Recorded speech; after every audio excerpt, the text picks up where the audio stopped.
All right. Well, thank you, Amy. My name is Beth. I'm the partner director here at ReqLogic, and so very, very thankful that we get to be a part of this and give you a little bit of insight of what ReqLogic is, who we are, what we do, and what we're moving towards. So, ReqLogic, powering efficiency and control.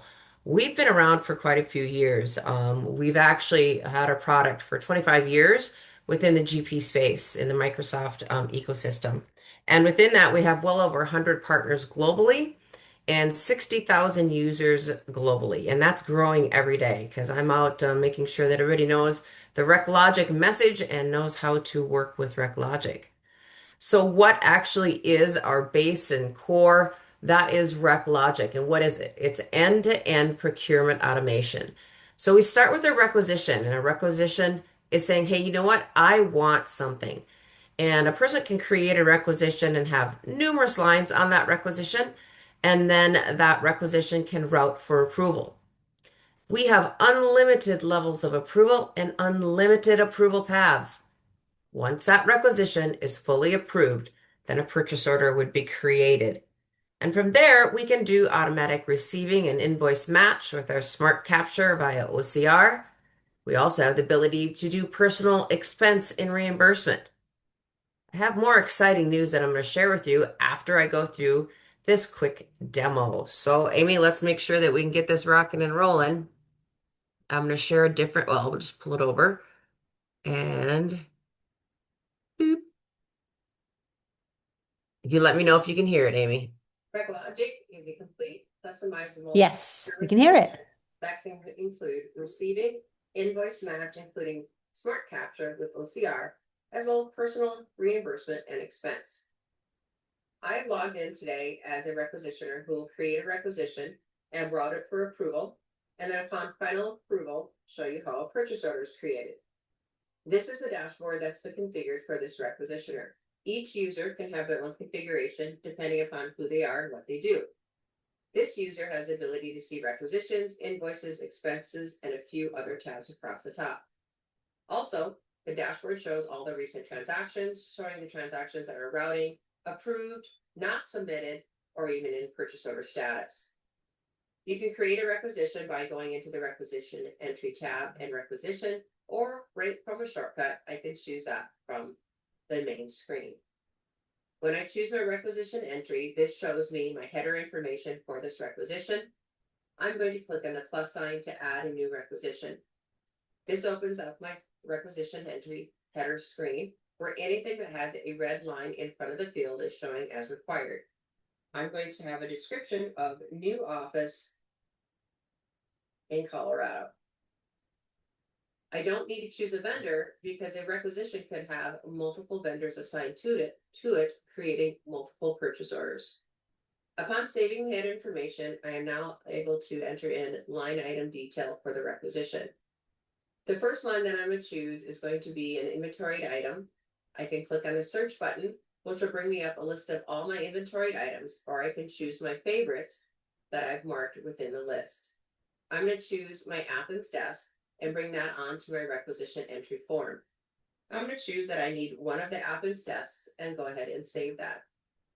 The next item that I'm going to put onto the requisition is a non-inventoried item from within Dynamics. It is a requisition item that is within ReqLogic. When I go ahead and search for that item, again, I can choose my favorites, making it very quickly for me to get that information. I can see now that this item is not in an inventory catalog coming directly from Dynamics, but it's in a catalog that's stored here within ReqLogic. I'm going to choose business cards, and I'm going to say that I would like just one of those, and now save that and add that onto my requisition entry. The next is a punch out, which is an open industry standard utilizing CXML. Once I click on punch out, it takes me out to that vendor's catalog where I can choose what I would like to be brought onto my requisition.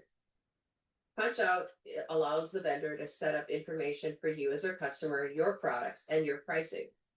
I'm going to go ahead and go out to this vendor site, choose whatever I'd like, and then upon adding that, it'll just add it to the cart.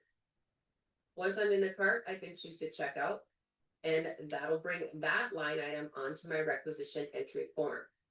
But keep in mind, this does not complete the order yet with that vendor, and that would not be completed until a purchase order is created and sent by a CXML to that vendor. You could also do freeform checks within the description and add any type of line item. You have the ability to add attachments at the line level, attachments at the header level, general notes at the header level, notes to vendor, notes to buyer, and same at each line. Once all the lines are on the requisition, they can be routed for approval. Upon hitting submit, emails can go up to the next level of approval. Lines can be routed for approval based on many different factors, as we have unlimited levels of approval and unlimited approval paths. For example, a line could be routed for approval based on the dollar amount, maybe by the vendor, GL account, or you can even route it for approval just based on who you are. You have the ability to go into our status tab, which shows the audit log. We also have a routing tab that shows where the requisition is going next, and we can see it's going to Andy Cobbs. I'm going to log out, and we're going to log in as an approver, who is Andy Cobbs. And when I log in as A Hobbs, this is the dashboard that's been configured for this user. As you can see, it's different than what we saw for the requisitioner. Right away, we can see within the dashboard everything that's in this user's approval queue. The user can do a quick approval if they'd like, or they can go into each requisition for more information on that specific requisition. They could at that time choose to either approve or disapprove at the line level if they have been given access to do so. They can review any attachments or any notes at that time. They also have the ability to see any status and routing, and they can add any additional approval information, such as notes, or it can also be sent to a delegate. The last level that I'm going to log in as is my final reviewer, which is my buyer. Your buyer is the one that's going to make that final decision on whether a purchase order would be created. Upon logging in as my final reviewer, you can see the dashboard again is completely different. When the final reviewer logs in, they have the ability to go ahead and go into what is called their buyer review and selection queue. Upon doing this, I can filter on anything that I'd like to see, or I can just choose to apply a filter to show everything that is approved. From here, I can choose to approve or reject at the header level, or I can go into each line. And for today, I'm going to choose each line to be selected for purchase order. Upon doing so, I've selected that. I can choose to create purchase orders.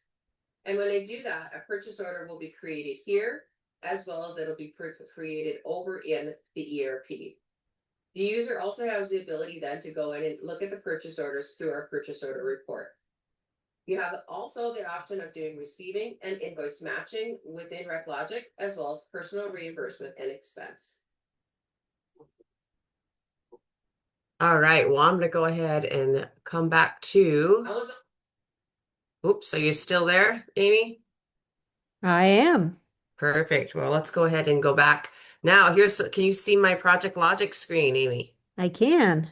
Awesome. Well, this is the exciting thing that I was going to bring up and talk to everybody about. So underneath ReqLogic, if you think about ReqLogic, requisition logic, we also have project logic. And you'll see other logic cubes being on our roadmap and introduced in the next couple months. So project logic is our newest member of the ReqLogic brand. And we have three common components of it, and I'll go through each one of them here.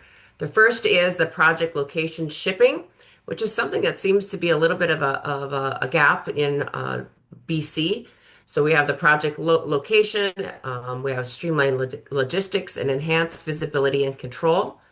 The next is project retainage, and this is a big one.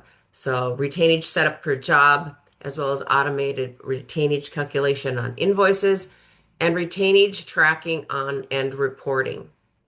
And the last component underneath Project Logic is percentage complete billing. So flexible billing based on project progress, automated revenue recognition, and real-time progress insights. So three components that are underneath the Project Logic that we would love to chat with you about, as well as just our basic ReqLogic tool.